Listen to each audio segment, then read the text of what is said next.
So I know I'm talking to Casper, and your name is it Ronald Pittman? That's what R.C. comes. Pittman. R.C. Yeah. Pittman. Okay.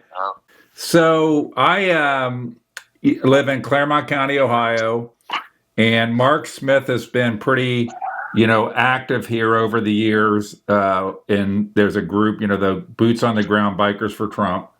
I don't know. I've encountered a lot of them. I don't know that much about it. We started this organization. Me and my wife did the day that Trump came down the escalator. Okay. We are the only ones. We are the originals. Now there was a bikers with the letter 4 or the number 4, bikers for Trump. Yeah. There's been other variations of it.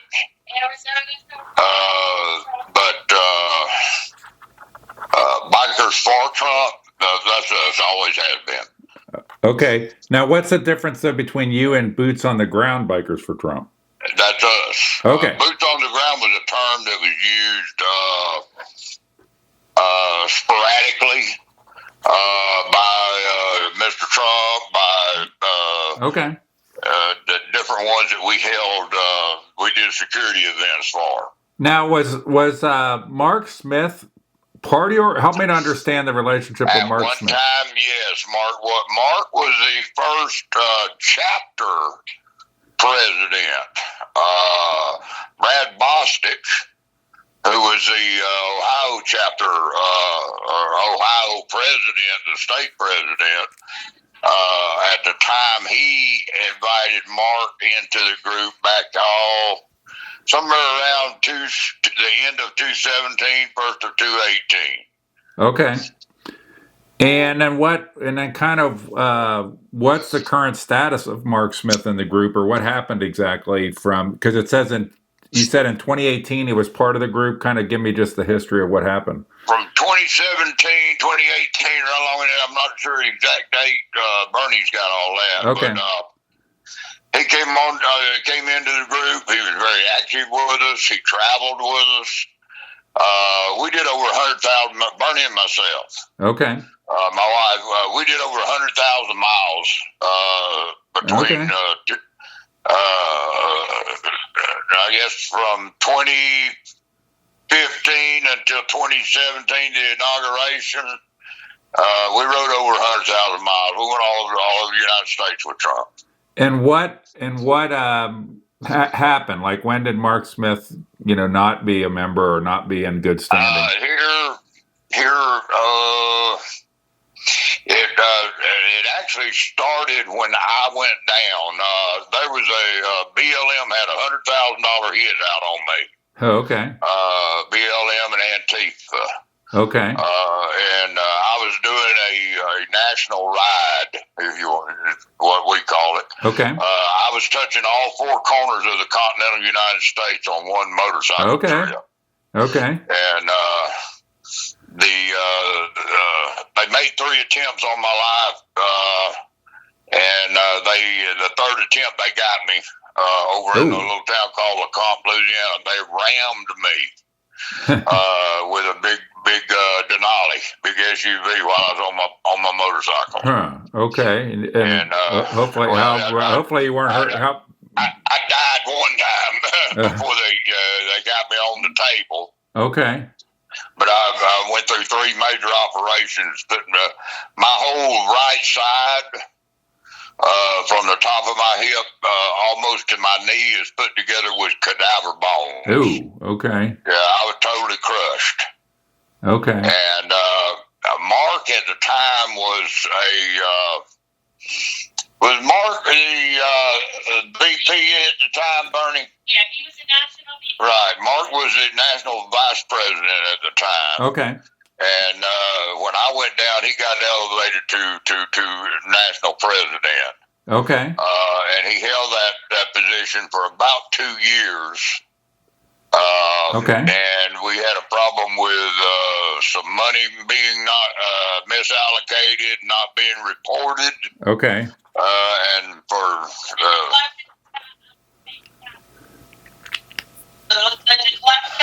yeah.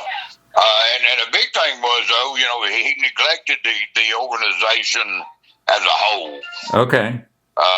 He devoted more of his time and resources just to the Cincinnati Okay. group. And if you go on the original chapter page is listed as Greater Cincinnati Bikers for Trump. Okay. That was the first page that was set up for that group in that area. Okay, so there was some financial issues or money missing issues or misallocated issues. Right. There was neglect of the organization. So, right. And then how did we go from there? What happened from there? Well, the big thing was The LLC. He started selling our shirts. Okay. Having them printed and selling our shirts, which all of the sales comes through the mother chapter of the national organization. Yeah. All the patches and all that. He was making knockoff patches and selling them on the side and all kinds of stuff. Okay. And he got caught. Okay. And about when was that? When did the when did the proverbial shit hit the fan? What year did they start that LLC, Bernie? That was last year. It's been abolished. But it was last year. He had one of the members that was following him real close. He's never done thing in his own name. He always gets somebody else to do the side work. Okay. And I don't know. You might even be familiar with Russell Hamlin. I think I met him before. I know the name. But I couldn't pull him out of the lineup. He talked Russell into starting an LLC, which Okay. we do not. We're a full nonprofit organization. Okay. Well, okay, and it's the person I think he's frequently pictured and refers to somebody named Don. Do you know who Don is, or it's like it's almost like a sidekick to Mark Smith? Don. Yeah. Oh, wait a minute. This is a new cat that just came. Okay. That just got in the mix after. Okay. After Mark was voted out, he's got some kind of a podcast up there. The American Don I think is the way they call him, but he's got a podcast there in Ohio. Okay. Now I can figure out whether that's the right one or not. So there's some process by which Mark Smith got voted out of the organization or deactivated. Yes. We're a full AMA chartered motorcycle group and have been since 2017. Okay. Under our bylaws and protocol, he was voted out by the board of directors. And how long ago was that? Like when can you pin down kind how of long just Mark been voted out, Bernie? Over a year. Been well over a year. Over a year ago. Okay. But have you had problems with him continuing to act as if he's okay? Yes. When he was first voted out. Yeah. All these members that went to you and said, "Hey, this ain't right," we didn't do this. All those members left with him. Okay. And he would tell them how bad he was being treated, and he was going to take over this organization and this and that and the other. Okay. Which this third time that's been tried and it ain't worked yet.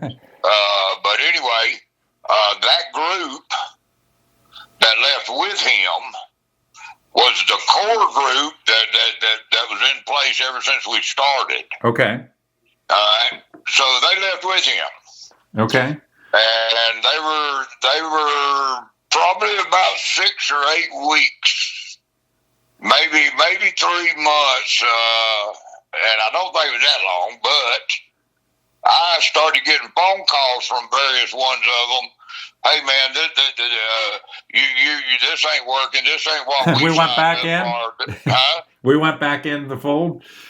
Yeah. Okay. So Bernie and I made a trip up to Ohio and had a big meeting with them, and basically put everything back together, put all new leadership in place. Brad Green's the chapter president there for the Cincinnati area Okay. now. And we put all new leadership back together, put everything back the way it ought to be. Basically, Mark had like 2 or 3 people, and this American Don was one of them that he had. And the reason we didn't know nothing about him because the patch that he wore wasn't bought through our organization. It was a knockoff, if you want to call it. Okay. And so, okay. So he's, what caused the interest here is Mark Smith has always been very tight with a couple of the political figures here, one of them being a guy named Michael Logue, and the other one being the auditor, Linda Fraley. But so, it came out like, a couple days ago that that a guy's endorsed by the boots on the ground bikers for Trump by, for auditor. I don't know, you're in Florida, so it's a little different, but you get it's 5.5 months until the petition deadline for the race. And there was no process. Nobody else was asked to participate. And I would think that probably if you do endorsements like that, you want to have some sort of meeting where the different candidates can address the group and the group can decide. That's not the way we do it. No, not at all. Okay. We actually have had 4 members out of our organization that we have managed to get into Congress. Matt Gates was the first one that we got in. Okay. Matt and myself are personal friends. Very, very good friends. He's a good guy. It's we can come back and talk about that. But but hold on. But I just want to be clear. Do you because I said something. You said, "Oh, we don't do it that way." I think you meant what you're saying is you're meaning we don't do like Mark Smith just says who's who we endorse with no process whatsoever. So what I said, I just want to make sure it's we're clear because people could misconstrue, is that I would guess if you do some sort of endorsements to the degree you do that, there'd be some sort of meeting, the members would get to have some input, or the board or somebody, not just one guy makes a decision. Absolutely. Mark Smith's been around here for a while. He's obviously still representing himself a certain way. My understanding is that he was doing quite a bit with Vivek. Okay. Until we got in touch with the Vivek campaign people, and let them know that he was no longer affiliated with us. Oh, okay. Okay. Yeah. So is he? But do you feel like he still has a following here, or the people have mostly abandoned him, or you're not sure where he stands? Very few. He has 3 or 4 guys that he travels with, or that travel with him. Okay. They don't even own motorcycles. They might own one, but they don't ride. It's the whole thing. Well, at some point, if you get me or one of your guys gets me this Brad Green's information, I'd like to talk to him just to make sure that people here in Southwest Ohio know he's the guy. And if Mark Smith is going around representing that he's boots on the ground bikers for Trump, that's false. Right. So, because I've never heard of Brad Green before. So, but I'm not a biker. I just saw this endorsement coming out. Okay. Our organization was set up through the COC. Okay. The Council of Clubs. Okay. We're 100% legit. Okay. On a national level. Okay. I don't know why he did this. It's caused, what it caused was initially, I don't know if you saw, but when I posted about it on social media, I didn't know the full story, but if you go read what I left, I made an edit, but I left what I had originally posted because I was saying this can't be legit. You know what I'm saying? Because there would be some process. It wouldn't just be and it's so far ahead of the filing deadline. The filing deadline's next year, and it doesn't make any sense. It has to do with somebody that is acting on behalf of political loyalties versus any sort of group, club, or organization. Mark does things for money. You need to understand about Mark. At one time, Mark was blowing and going, if you want to call it that. Okay. In the used car business. Okay. He was one of the biggest used car guys up there. Okay. And he blamed it on his his health, but he lost everything. Okay. He went through quite a sum of money real quick. Okay. And nobody knows why exactly. Okay. But I understand if you look at him real close, that's not his name. His name's not Mark Smith. His name is Alex Smith. Oh, okay. He is a convicted felon. Okay. And the used car business was big, and still is. I know quite a few people in the used car business. Used cars big in drugs. Okay. The stuff coming out of the auctions down around Orlando. Okay. And Miami in that area. Okay. That's how they get traded. Okay. Hundreds and thousands of cars all over the United States every day, loaded up on a big tractor trailer, and here they go. Okay. So Yep. I'll just leave that there. So let me do this. To the degree that Brad Green would like to talk or anything, I'm glad to make sure people around here, because you got like people that are in the Republicans. They're like Republicans here that aren't bikers, that are familiar with boots on the ground, and they're familiar with Mark Smith, and they might not know this. Like, who's the leader now? So when he's interacting with the political types, but that's one thing. And then I thank you for taking the time, and I appreciate you guys reaching out to me. I apologize for not getting back to you. I've been super busy, and it took me, but I think, who was the gentleman told me, you were waiting for my call, but then I'm like, I don't think you gave me his phone number. So, how about Brad Bostic? Yeah, but I got, so he sent it to me, so I got you, so that it. Brad sent you. I think he sent one. We sent you one of the original certificates that we have. Yeah, he sent me a whole bunch of documents. I told him I just wanted to be comfortable that the people reaching out to me were legit, and I'm comfortable with that. He sent me a whole bunch of stuff, and I just need to be careful to do my due diligence when I report on stuff. Well, there was a gentleman there that was running for. I think he was running for. Wasn't he running for governor of? Well, Vivek's running for governor. Yeah, Eric Dieters. There's Eric Dieters, who is an attorney. I don't know. Okay. And he was involved in a big lawsuit there with the hospitals and the doctors. Got a book out. I don't.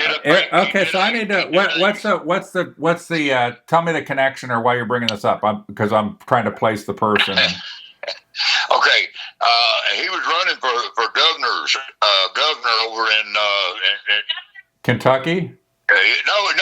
Governor or senator won over in Kentucky. He did a thing called Freedom Fest. Yeah, Bulldog Freedom Fest. Yeah. There you go. Yeah. Now you know what I'm talking about. Yeah, I know you're okay. Okay, him and Mark, during the very first Freedom Fest that the man put on, we went up and did the security for the event. Okay. I brought people out of Florida. The Cincinnati chapter had people in there. Yeah. Kentucky chapter had people in. We did his security, and the only thing when we do security at a patriotic event, yeah, especially if it's a large event, our guys have always been taken care of. Okay. And when I say taken care of, I'm talking about even go down to Miami to Trump Corral. Okay. Yeah. All their rooms are furnished, all their food's right. furnished. Get a good VIP treatment for the services you provide. Exactly. Yeah. Exactly. Okay. There was no monetary gain. Okay. On boots on the ground. Did that not happen at the Freedom Fest, or what? Why do you bring this up? The first year. It didn't. Okay. And the second year, which was the biggest year, we were there. It did happen. Then the third year it got canceled. Yeah. There was a big stink about that. We had, man, you can't imagine all the money that was lost. Airbnbs that were already booked, and about 2 weeks before the event, he canceled it. Okay. Well, him and Mark became quite tight.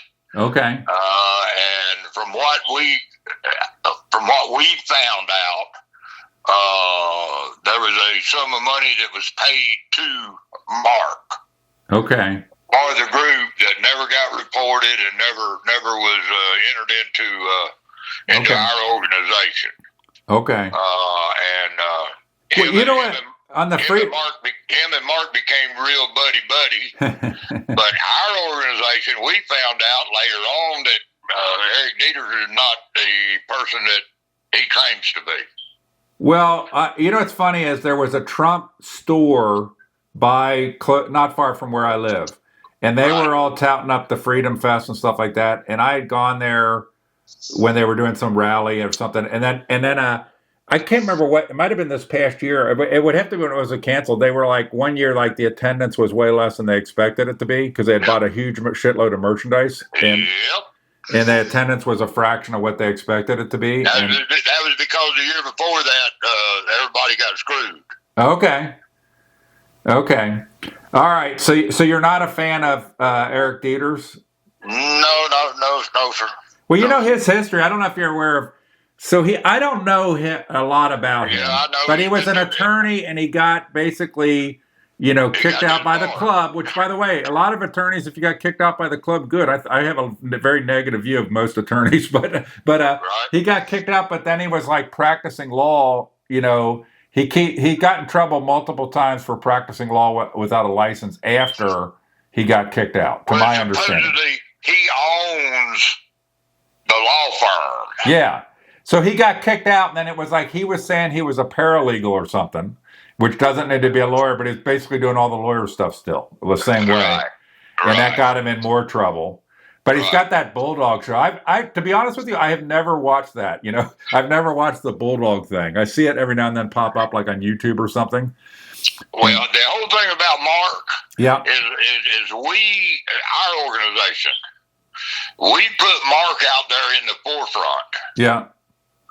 And it went to his head. Okay. He thought he was more than he should be. Well, and it sounds like it went to his wallet at times too. It went. He disrespected our guys. Yeah. When you start disrespecting chapter presidents and causing chapter presidents to walk away. Yeah. When I handed the organization over to him, we had a total, I think it was 41 chapters. Yeah. Of which maybe 26, 27 chapters was very active. Yeah. There's now 11 chapters that are active under his leadership. So that was one of the big things. That and the money. Look, we started out with a 501c3. Yeah. 10 years ago. Yeah. We have kept our nose so clean and our hands so clean. Yeah. That we were elevated to a different status on the 501 and the 504. Okay. That's the whole thing with that. And we could not allow the things that was going on through Mark Right. To taint to your. affect our organization. That was the reason he was voted out. Mark wants to be relevant. Yeah. Yeah. Does that make sense? Yeah, there's a lot of people like that too. He needs to be relevant. Well, and when he was voted out, all of his relevancy was taken away from him. right. And okay. Hey, so I appreciate what you guys have done, and the presence you've had. I can say, back in the day, I want to tell you this, is that when Trump came down the escalator, not that much after that, I have my original Trump hat I purchased at Trump Tower. Right after he started running, not immediately, but I was there, and they had a little gift shop down the basement that sold Trump hats. So I have one of the very first Trump hats because from when he started selling them. So I appreciate I have one of his $500 tie. I'm sure you got shitloads more than I got. For all the stuff that you've done, you got shitloads more. For everything you guys have done, and I'm sure you've got some. Hey, maybe sometime it'd be good, to have just stories. You probably got some. You guys and some of your guys probably got excellent stories. Yeah, we were. Are you familiar with the Walkaway Foundation, the Walkaway organization? Like walking away from the Democrats? Yeah. The young guy that was the head of it, Brandon Stryker. I know the name. I've watched videos about the organization. He went to jail over J6 and got okay. And all kind of stuff. Yeah, he's just back now where he can travel and do all that kind of stuff again. We were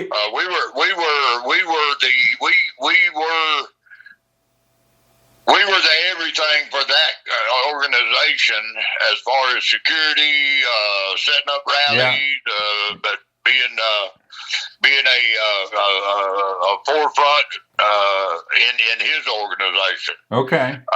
We took care of him and his people. And a lot of that, even Brandon said, "Hey, Casper, you're gonna have to keep this guy Smitty away from me." I said, "All right, Brandon, I'll take care of that." But he's very overbearing. Yeah. And we just, our organization has been ours. Our group has been our core group. We fought Antifa, BLM, and you name it, all the way from Seattle, Washington, Portland, Oregon. Yeah. Where we left them laying in the streets. And hold on a second. I thought the liberals say Antifa doesn't really even exist. Yeah. Okay. So you tell that lie to somebody else. You come too late. I like. So I appreciate you, everything you guys do. Mark never was a quote biker. Okay. In the sense, now I've been one over almost 50 years. Okay. And I left an organization to start this one. Okay. I've been on both sides of the street. I am a licensed minister. Okay. I marry them and bury them. And how have you? I hope you've recovered well from or as best you can from the Denali hitting you. Well, 3 major operations. I'm fixing to go in for one more. Hopefully that I'll be able to walk once again without the aid of a walker, or I've made it that far. Well, as a matter of fact, about 2 months. Yeah. After it happened, after the first operation, as long as they could help me, I had people that would literally go with us, and they're when we stopped somewhere, it was their job to get me off of my motorcycle and get me back on it. Well, tell you what, when I'm my wife and I have a condo in Florida, but it's not anywhere near the Panhandle. But we go down there. My wife goes down there she's basically a snowbird entirely. And then I go down there for a lot of the time during the winter, but not as much as her. Maybe when I'm down there, something I can come up and see. I'd love to hear some of your stories and stuff, because I'm sure you got more than welcome. I'm sure you got good stories. So thank you for taking the time to talk to me.